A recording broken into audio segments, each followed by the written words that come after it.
दोस्तों कैसे तुम्हारा मोबाइल का एरोप्लेन मोड ऑन करके फ्री में इंटरनेट यूज करोगे। हाँ दोस्तों, ये बिल्कुल सच है। तो कैसे जानने के लिए वीडियो को लास्ट तक देखते रहिए। मैं Sanjeev Kumar, you are watching Sanjeev talk. दोस्तों इसका लिए तुम्हारा मोबाइल में सबसे पहले आ जाओ, उसके बाद एरोप्लेन मोड ऑन कर लो।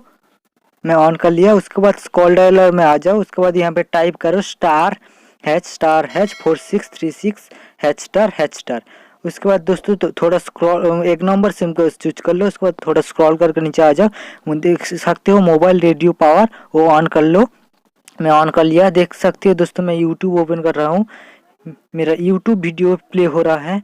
मैं तुमको दिखाता हूँ दोस्तों। मेरा मोबाइल डाटा ऑफ है, मेरा एरोप्लेन मोड ऑन है, तब भी मेरा यूट्यूब वीडियो प्ले हो रहा है। इसी करके तुम्हारा इंटरनेट ब्राउज कर पाओगे। ऑफ करने के लिए कॉल डायल पे आ जाओ एंड दोस्तों टाइप करो *#4636###। एंड एक नंबर सिम चूज कर लो and mobile radio power off कर दो। मैं ऑफ कर दिया। इस वीडियो के लिए इतना ही दोस्तों। प्लीज़ वीडियो को लाइक करिए, शेयर करें एंड अभी भी कोई डाउट है तो नीचे कमेंट करें, मैं इसके ऊपर जरूर दूंगा। इसी तरह नॉलेजेबल एंड टेस्ट के लिए संजीव टॉक को सब्सक्राइब करना बिल्कुल ना भूलें। Thank you.